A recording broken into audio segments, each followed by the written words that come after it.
Okay. Hello, this is case study number 6, group 5. Next slide.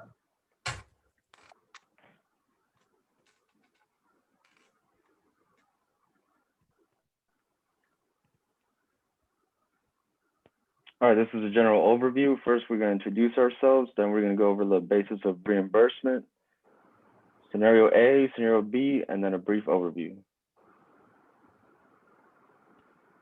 My name is Noah Garza-Pate. I'm from Austin, Texas. I'm a senior majoring in architecture, and I have a little construction experience involving commercial demolition.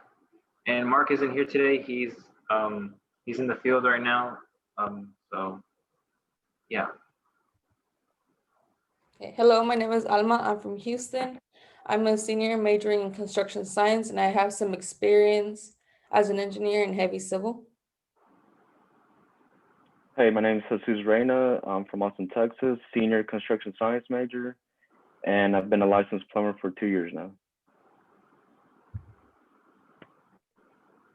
So scenario A, on a very large, very complex remodeling and expansion project, an owner has contracted with numerous members of the design team independent of the architect. The architect does not have any second-tier design firms under their contract. The owner has also contracted with many different material suppliers and specialty subcontractors directly and not through the general contractor. The owner is of the belief that they can save money avoiding multiple markups by doing business this way. The owner has, however, written into every contract that each firm is still responsible to coordinate and communicate directly with the other independent designers and contractors if they were contracted under the standard vertical method rather than the horizontal method. So what risk has the owner assumed? What risk are the designers and contractors assuming through the system? And draw up organization charts depicting this condition and the standard condition. And so for question 1, the owner's decision to take many of the contracting responsibilities has not put the owner at too much of risk. Yes, the owner is taking on more responsibility, but by cutting out the middleman. But if the owner is experienced and has the means to hire professional subcontractors and material suppliers, the owner will save a lot of money in contracting fees, and the owner will be able to feel more comfortable with his or her decisions on which companies he or she decides to work with. And for question 2, designers and contractors are assumingly very little to no risk since the owner has decided to take on the responsibility of seeking out and hiring his or her preferred companies.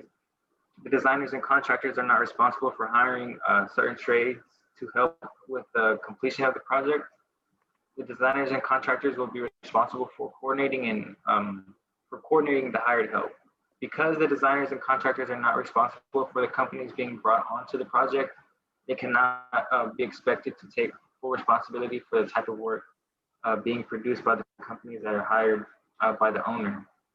And this chart right here is just a chart showing the 2 different methods. And I believe the owner is using the first design bid build as opposed to the traditional design build, which is the bottom method. Next slide. All right, on to scenario B. Assume the following costs for the case described above. What would the cost increases have been to the owner if they had contracted in a normal fashion? Does this also provide contracting opportunities for the contractors or designers? Explain why or why not. Right here, we can see that 50 million was the total construction cost. 30 million was the cost of the consultants design work. 4% total architecture fee for the architectural portion of the work, and a 10% markup had the sub-consultant's assigned fee run through the architect's books. The regular sub-consultant's fee was 10%. and they had the option of either getting the fee billed through the client or the architect. There was also a 5% general contractor fee on the costs run through their books, and the fees that were not run through their books with the subcontractors were landscaping, swimming pool vendor, the electrical subcontractor, and the mechanical subcontractor, each with their own respective fees. And on to the next slide, we're going to talk about the first question first. What would the cost increases have been if the owner had contracted in a normal fashion? So like how we saw in the previous slide, for the subcontractor fee, there would have been an additional 10% that would have been charged. So he's saving that 10%, and after some math, that 10% came out to be 3 million. And then with all the subcontractors that were not feed through the general subcontractor and that went directly through the owner, all of those had a 5% charge had they gone through the general contractor. So that 5% is essentially what he was saving. And so we have 27.5K for landscaping, 47.5 for the swimming pool vendor, 250K for the electrical subcontractor, and 600K for the mechanical subcontractor. So in all, the additional cost would have been 3.5 million. So in other words, that 3.9 million is what he saved since he went through his own method of contracting his own ways instead of going through the general contractor and going through the other method of contracting.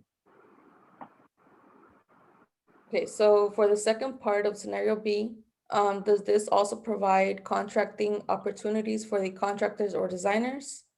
And my answer was, if it's in the normal fashion, then yes, every opportunity does come with risk, but it also opens up a lot more other jobs that can become available. So if it's in the state of, like in the scenario with normal fashion, then yes, that would be my answer, yes. And that completes our presentations. Thank you for watching.